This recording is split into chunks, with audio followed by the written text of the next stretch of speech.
As a small kid, you're going to watch a lot of shows and movies. These are shows and movies that you may look back on as an adult and think, yeah, that was stuff I really enjoyed, but I wonder how well it holds up now. Some of those shows and movies might really hold up and entertain you not just as a kid, but entertains you even as an adult. And then there are shows and movies that can only entertain you just as a kid. And one of those films for me was Spookley and the Square Pumpkin, but I wouldn't have rewatched the film recently if I hadn't heard of its sequel that came out in 2019, Spookley and the Christmas Kittens. Both films are based off of books authored by a man named Joe Traiano, who works as an author writing children's books and who was also one of the writers for both films.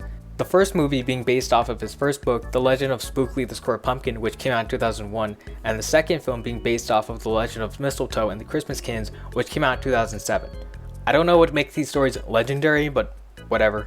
Joe said in an interview he thought of the idea for Spookley on the spot when he was telling his son a bedtime story that was Halloween themed, with his son's request that it wouldn't be anything scary. Once he finished the story and his son fell asleep, he immediately rushed to his office to write down the story he had just told. Apart from The Legend of Spookley, he has also authored, as previously mentioned, The Legend of Mistletoe, The Legend of Beacon, The Legend of Jellybean, The Legend of Lila, the Lovesick Ladybug, and oh my god, a book that doesn't start with legend in the title. But enough of background info, what's the movie about? Spookley the Square Pumpkin is about a bunch of pumpkins discriminating Spookley for being a Minecraft block. Then after 30 minutes of filler, he's respected because he saved the pumpkins' lives from a storm more powerful than Irma. Even though the film has a heavy-handed message of don't judge a book by its cover, the plot never actually supports that message because Spookley's never treated as an equal. He struggles walking, he's manipulated by spiders because the spiders want a crown made out of candy corn. The pumpkins have this annual contest called the Jack Olympics that every pumpkin participates in, and for most of the movie's runtime is Spookley desperately trying to compete and fails. Well, look at him! He's not like us. He's a freak of nature. A mistake. I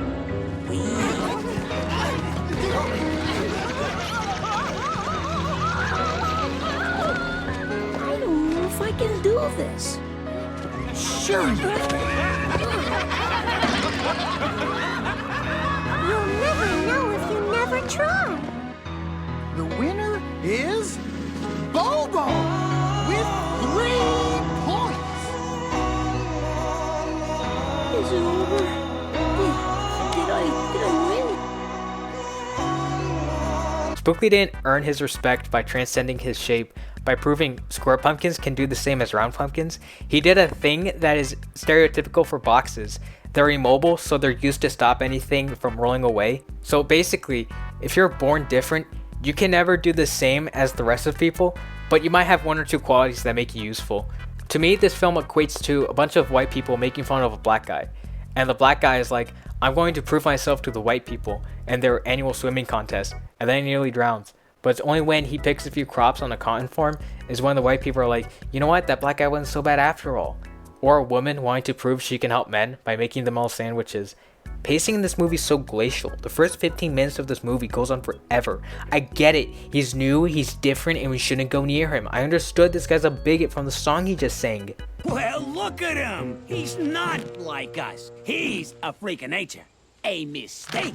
Just one bad pumpkin to ruin the whole patch. You're not gonna let that orange stick grow here with the rest of us. Round pumpkins around. Did I get it? Start it. You smell like you farted. And the broke if she was talking. Poor Spookley sat there all alone, sad and confused. Yeah, I understand Spookley feels lonely from the animation. Oh, but it's a kid's movie. They have to explain it so kids can understand it. You know that movie, The Lion King, when Simba finds his dad dead and you see him confused and start to cry? Does a narrator need to come in and explain how Simba feels? Poor Spookley sat there all alone, sad and confused. They also fill the movie with tons of pointless songs, characters, and events because, I don't know, I guess they wanted it to technically count as a movie because when you Google it, that's what it says. These additions to the adaptation are filler that's paced to a crawl, repeated information, and the film unconsciously enforces against the overall message of the movie. What's up with the Jack Olympics? What's up with the pumpkin who's a gold digger? What's up with the music numbers? What's up with the spiders using and manipulating Spookley for their own agenda? What's up with one of the spiders simping on a bat? All of it being completely inconsequential to the point of the movie, which is just Wait, hold on. I forgot the message of the movie. Hold on. I think I need a disembodied voice to explain the takeaway of the film. And maybe one day we all will discover you can't judge a book or a pumpkin by its cover.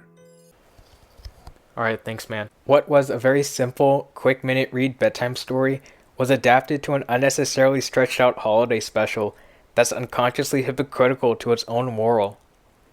At least they improved on the second movie. I first found out about Spookley and the Christmas Kids back in November, and I was bewildered. What fascinated me most about this movie is, why make this movie now, after 15 years since the first film? Well, unfortunately, I couldn't find an answer to that.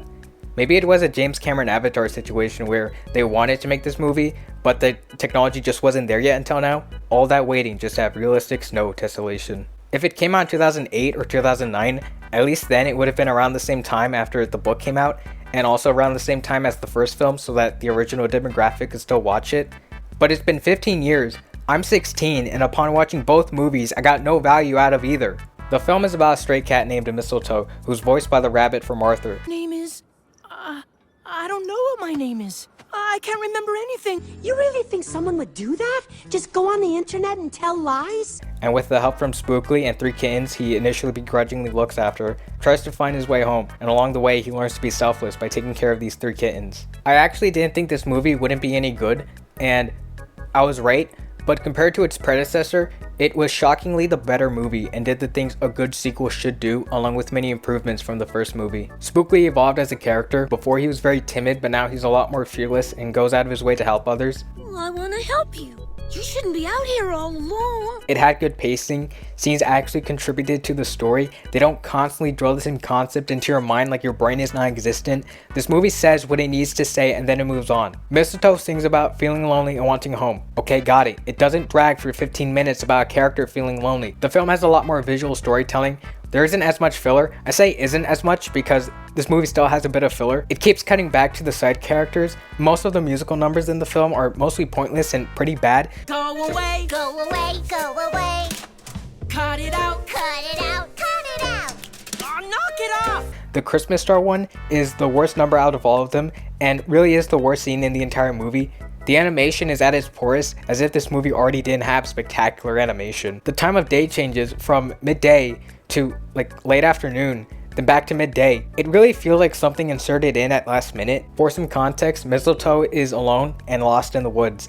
Then a raccoon literally just appears in front of him, who's voiced by Harold from Total Drama Island. And the raccoon, his name is Leon, but I'm gonna call him Harold just cuz, tells him, "I'll give you this bag if you're worthy."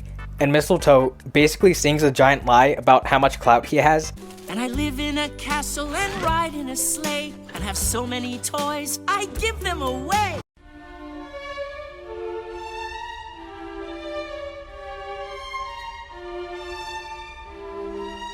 Overall, you can cut this song out of the movie and you would miss nothing.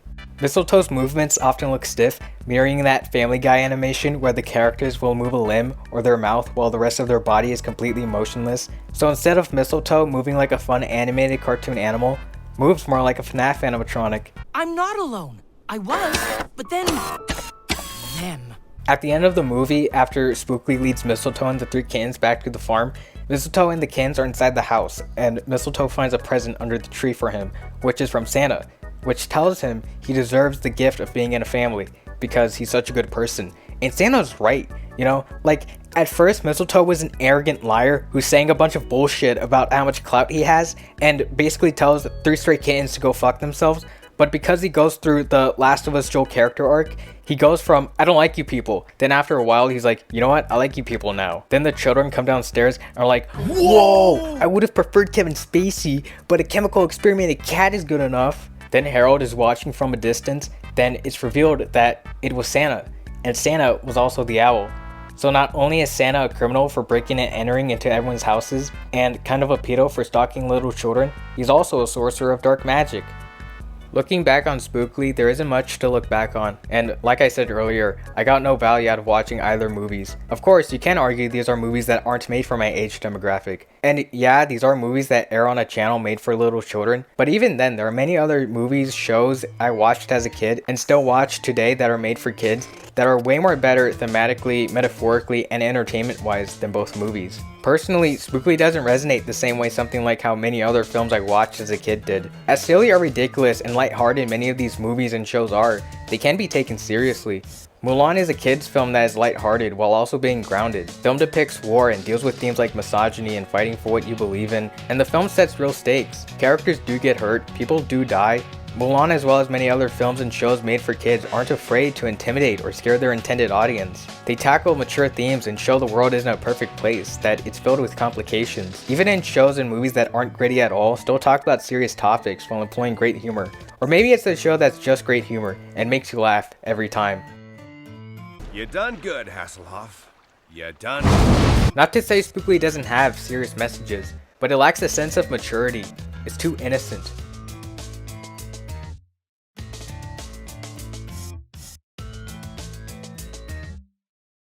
Both films are in this weird middle ground area. Neither aren't annoying garbage like Minions, but neither aren't very mature enough to be subtle with its morals or be taken seriously.